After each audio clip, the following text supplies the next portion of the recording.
So,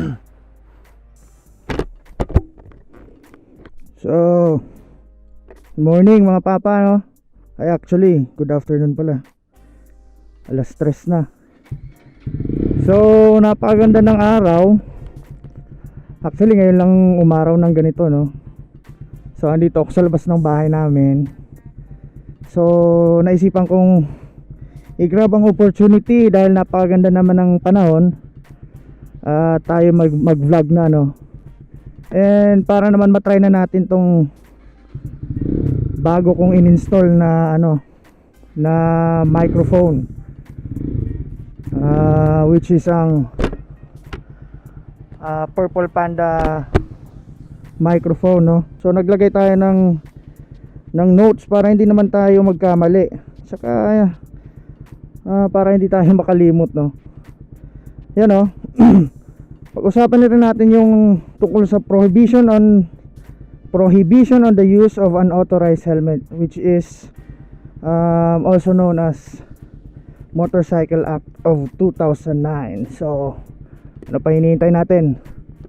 Let's go!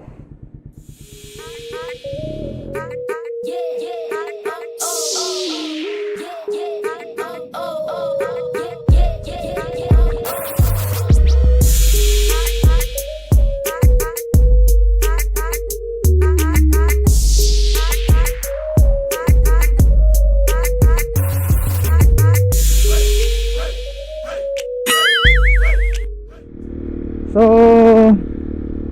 wala naman talaga tayong pupuntahan. Talagang gusto ko lang magmotor, gusto ko lang mag-vlog.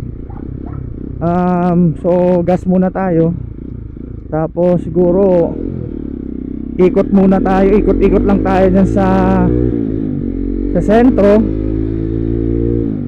Titignan natin kung implemented na ba talaga yung bagong memorandum na inilabas ng ating mga kapulisan, no? So kung naririnig nyo nga pala ako ng malinaw at malakas, dahil na rin yan sa Purple Panda lavalier microphone, no? So matagal ko nang excuse po, tagal ko nang pinag-iisipan na bumili nito. Kaso syempre napakamahal. So pinag-ipunan ko muna, no? Para naman mas mapa-improve pa natin tong pag-vlog natin, no? Para naman tuwing nagsasalita ako, naiintindihan nyo ako. Pangit naman yung nagsasalita ako dito tapos wala naman pala kayo naiintindihan, di ba? Part na rin ng pagpapaganda ng ating mga video na ginagawa. So yan.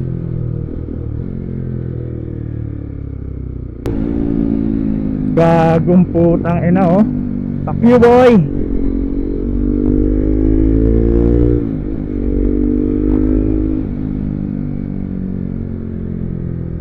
So, gas muna tayo, no.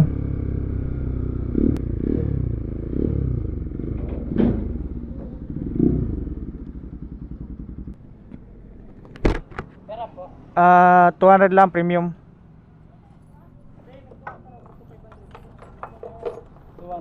Iyo, premium.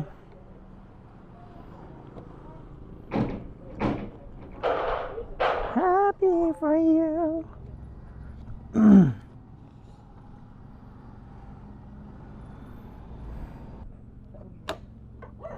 Kalaog. Yan, thank you.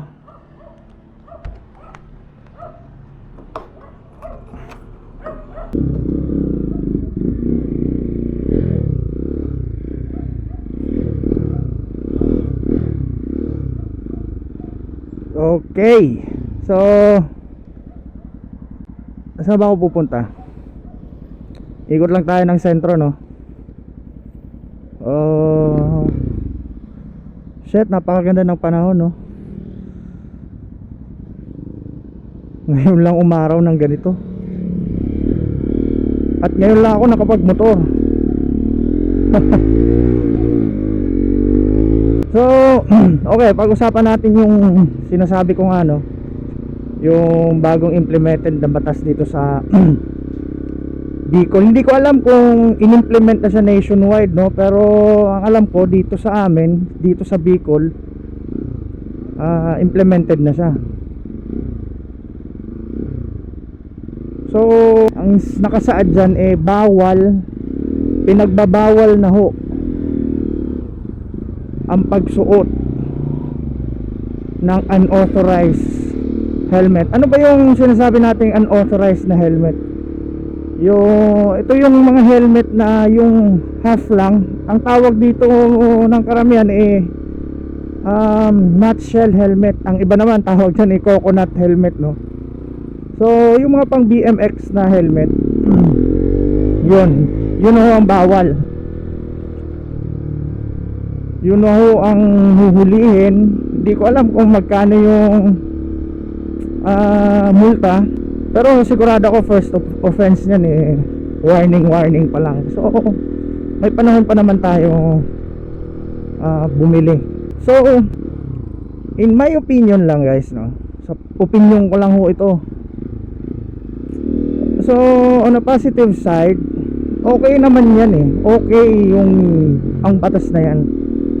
Napakagandang batas na yan. Kasi in a long run, tayo rin naman mga rider ang manginginabag dyan. Tayo rin naman ang magbe-benefit niyan, no? So yung purpose naman ng batas na yan para maging safe tayong lahat ng mga bumabiyahe, lalo na yung mga rider, no? Maging safe tayo sa pagmumotor. If ever maka-encounter tayo ng aksidente, bumagok mang ulo natin, edi safe pa rin, di ba? So siguro most probably ba dahil na rin siguro sa COVID ngayon, pero yun lang siguro ang pinaka positive na side na nakikita ko dyan sa batas na yan, no? Sa negative side naman ng batas na yan, no, para sa akin ang pinaka point lang napaka wrong timing, no? Wrong timing. So take note, no, dumaan tayong lahat sa napakatinding crisis, no, which is yung COVID nga. COVID na halos buong mundo apektado ng COVID-19. Karamihan nawala ng trabaho, ang iba na pauwi sa kanilang mga probinsya. Halos walang kita, ang mga negosyo halos karamihan nagsara. So tayo parang dumaan tayo sa napakalaking adjustment. Take note, sa hirap ng panahon, sa hirap ng pera, bibili ka pa ng helmet, no? Another gastos na naman. So another pabigat sa ating mga minimum wage earner, no? Yun yung pinaka mahirap. And isa pa, last year kung matatandaan nyo, halos ilang bagyo ang dumaan sa atin, no? Lalo na dito sa Bicol. Take note, hindi lang siya basta-basta bagyo, ha. Ilan sa mga bagyong pinakamalalakas na nai-record sa taong 2020 ay dito bumagsak sa atin. So imagine, COVID, bagyo. So imagine niyo na lang gaano kahirap ang sitwasyon nating lahat. O para sa akin, siguro talagang wrong timing lang yung ka-implement niya, no. Sana naman binigyan naman tayo ng kaunting panahon para naman makapag-adjust tayo, no. So although hindi kami nire-require, hindi tayo nire-require na bumili ng mamahaling helmet, no.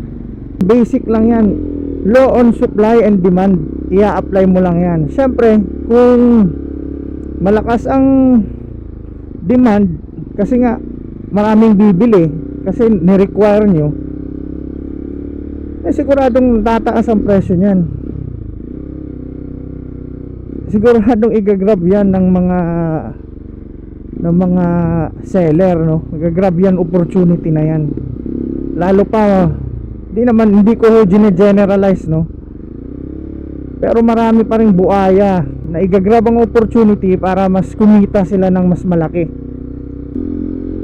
Ang mga helmet na yan, sigurado tataas ang presyo niyan.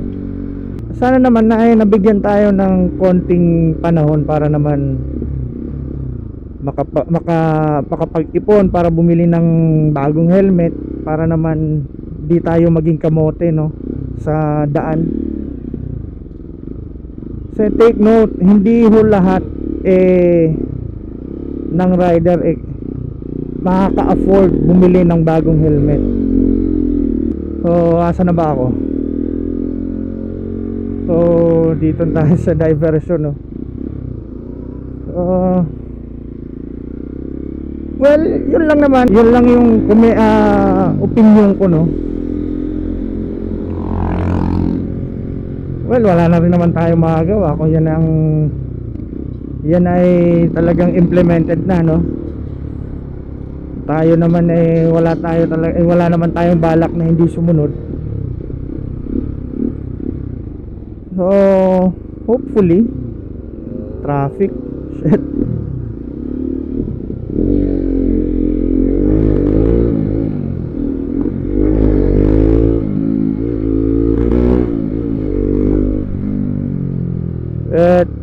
Grabing traffic.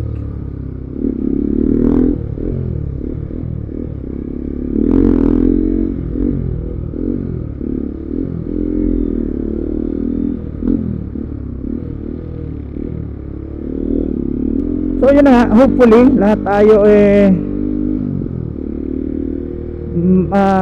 tayo ngayong 2021 ay makapag-adjust na, no. Sana mawala na rin tong pahirap na COVID-19 para naman makapagsimula tayo ng bagong chapter sa ating mga buhay.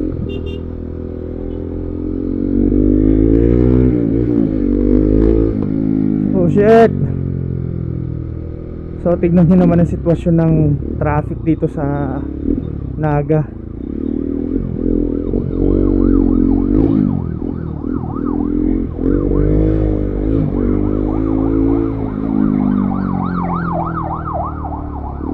Oh, wow. Sing it.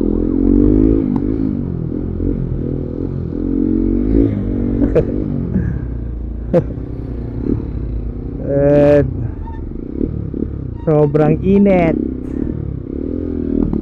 Bawat singit. Dito tayo kay kuya, no. Ang init.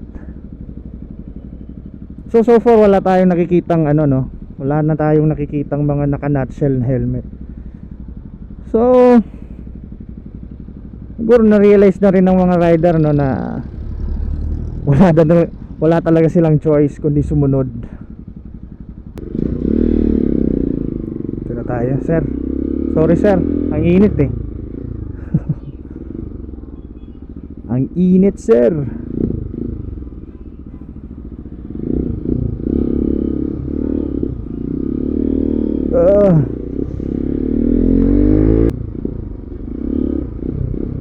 So take na rin natin tong pagkakataon, no, para makapagpasalamat tayo sa mga subscriber natin, sa mga sumusuporta. So thank you sa inyong lahat. Astig to, oh. Kasya kaya ako dyan?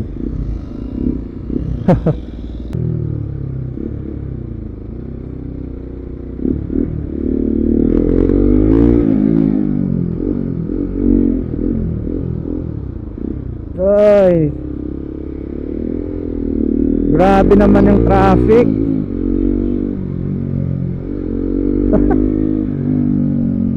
Grabe na. Ibang klase. Dami na kasing sasakyan dito, no? Oh. So nakakamiss to.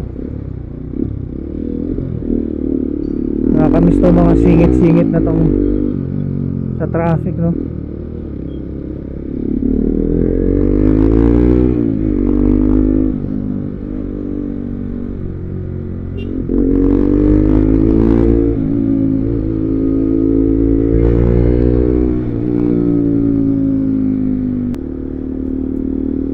So I think dito ko natatapusin tong vlog ko, no? Talagang gusto ko lang naman talaga mag-ikot-ikot, tsaka mag-share ng aking opinion tungkol dun sa mga bagong memorandum na inilabas ng ating kapulisan at ang ating LGU. So I think that's it. So guys, don't forget to follow my Facebook page, Daddy Moto, and also don't forget to comment, like, share, and subscribe.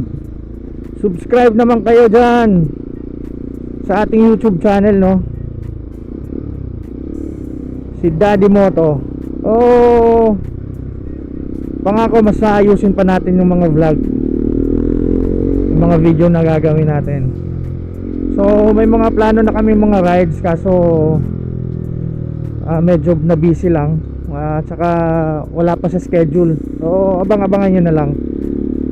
So kita-kits na lang tayo sa susunod na vlog ko, no? So wag na kayo mahiya, mag-subscribe na kayo. So thank you. So kagaya nga ng lagi kong sinasabi, no? Ride safe, God bless, and peace out mga papa. Thank you.